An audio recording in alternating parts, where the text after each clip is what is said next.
So I'm just going to talk a little bit about my experience with VR so far. And I had never tried on an Oculus Rift or anything. And I was downstairs here at the UNR library and saw the VR lab. So I went and tried it out, and pretty soon started researching how to start designing in 3D, because that's something I've always been really interested in doing. And I watched a few videos on YouTube, and there's I think 2 or 3 apps. The one that comes up a lot is the Microsoft Tilt Brush, but that's more for visual artists, and I didn't find a good work path to get anything exported out of there. And so I settled on Gravity Sketch and bought it. I think it was $30, and it's been awesome. And I've been able to import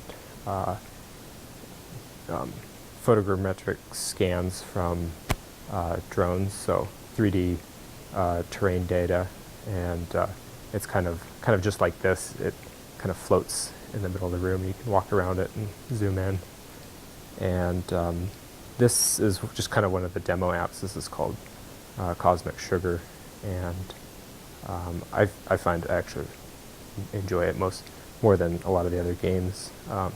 It's kind of, especially if I'm going to go design something, it's kind of nice to just play around and do this for a little bit before I start designing.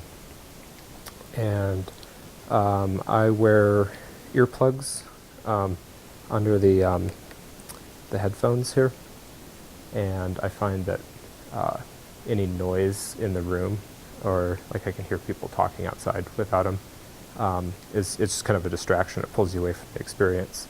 So isolating the senses that you aren't using for the VR helps really put you in the experience. So earplugs, and then for stuff like this, I just listen to music. And right now I'm listening to Carbon-Based Lifeforms. I think it's their latest album. I forget what it's called. It's got red something on the album art. But anyways, yeah, it's been. I'm excited to see what tools are coming out. I know there's a lot of development going into games for VR, and it's okay. I'm just not super interested. I'd like to see data visualization,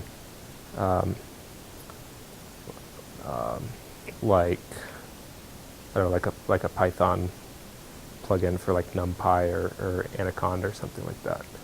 Oh, I guess we locked up. But, oh, it's back. Yeah, so data visualization. I've also used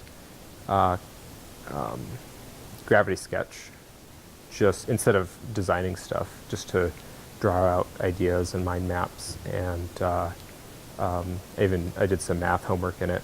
I was visualizing, sketching functions in 3D, which is pretty cool, because then you can draw your function and walk around it. There's also another app that I've been trying called CalcFlow, which is a VR graphing calculator. And there's also a chemistry one that I haven't tried. But yeah, CalcFlow is pretty neat, because you can bring up a surface and then move around the bounds and visualize like double integrals and all kinds of stuff. So I hope as I get more into math, that will help build my intuition on what's doing what inside of functions.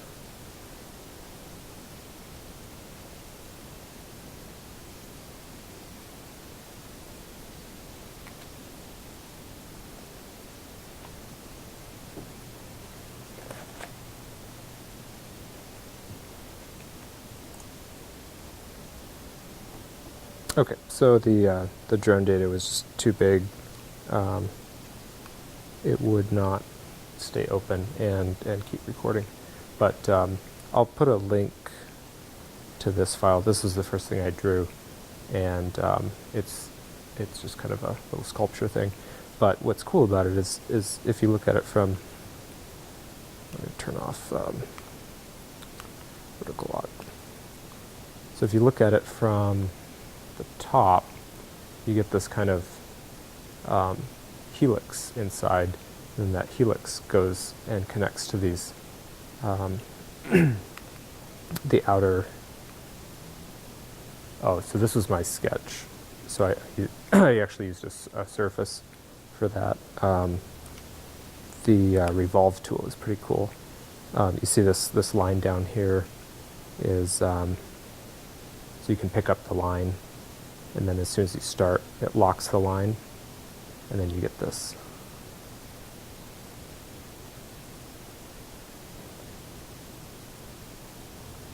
Yeah, something like that. So you can do really pretty complicated things, and then these are just surfaces. So I have actually not tried importing these into Mesh Mixer. I don't know what that would do. Something to try sometime. But they're really good guides. So for this one, I drew the that surface, the revolved surface first, and I'm used to having my layers up there. So we'll turn that sketch. Oops, come back. Yeah, and you'll see in the final part that a lot of these lines and everything, that all gets taken out, and it all gets filled in, and it looks really smooth. And that part takes quite a bit of time. You just gotta mesh it, and then when you change the setting, it has to remesh. So that's actually the time-consuming part. So I'd really like to see being able to do some Boolean operations on your layers. So you could put your reference model in one layer and then subtract it from all the parts in another layer. But I'm guessing that the software is just not written such that that's an easy thing to do, because I think it just has all of these, everything's just an object. So, oops. Well, we won't save this. So, yeah, it's cool because I have some of these 3D printed. Actually, there's one on the table right over there, or on the window. And they're only like 8 inches high or something. But when you're designing it, you can step inside and where's my unlock that? Yeah, so you can actually step inside and keep drawing at any scale, which is super cool. If you were designing some really big thing, you could go in and do some little detail work somewhere, and then I think the actual one is, the biggest one I printed is about that big. So, yep, it's pretty neat.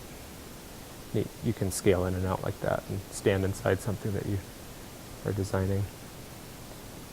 Let's see what else. We got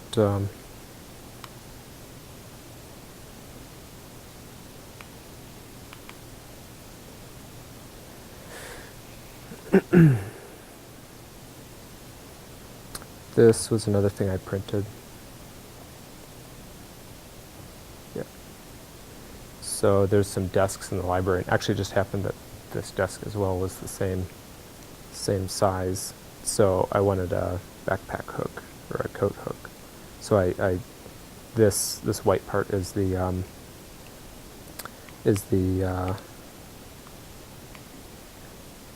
as-built, or the reference model that I subtracted from the drawn parts. And then I drew it like this. I find it helps to orient things as they'll be 3D printed, because you just intuitively know at what angles, the maximum angle you can draw something at before it needs supports. And so most of it I drew like this, and it worked out pretty good. It was a pretty fun little thing. I don't think extending it out past the hook really helped at all, but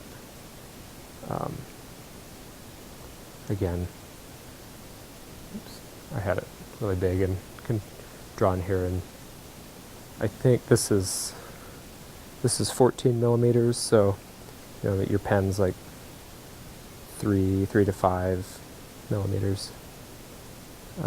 So like 2 nozzle diameters on the printer, 2 to 5, something like that. So.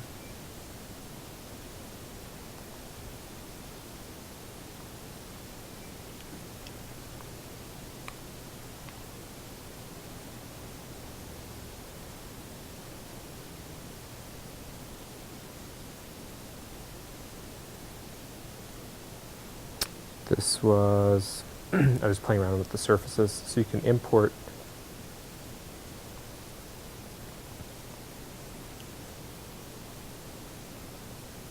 sentences. You can import things like these car frames. These are built in to the software.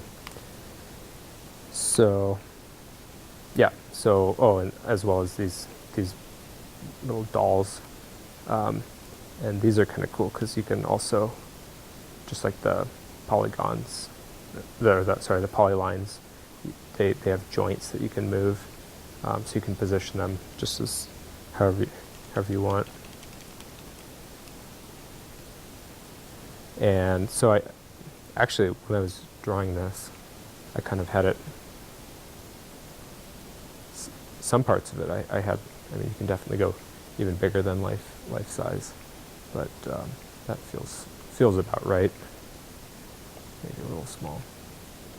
But yeah, so you can set it there, and then you can move it over, and you can actually sit in the car. And then if you have everything scaled properly, like just kind of neat, it feels like those are your legs.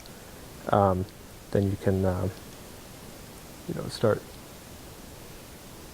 just by feel. It's like, well, I know my head should be about that far away from the ceiling, or the handle should be right about here, and maybe there should be some cup holders here or something like that.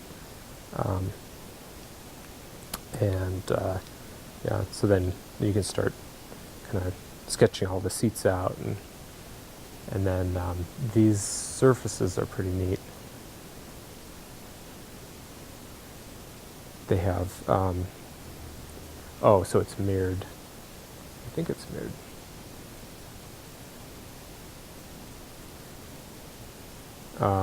This lets you, move multiple things. Yeah, so they're definitely mirrors of each other. So you do something like that, or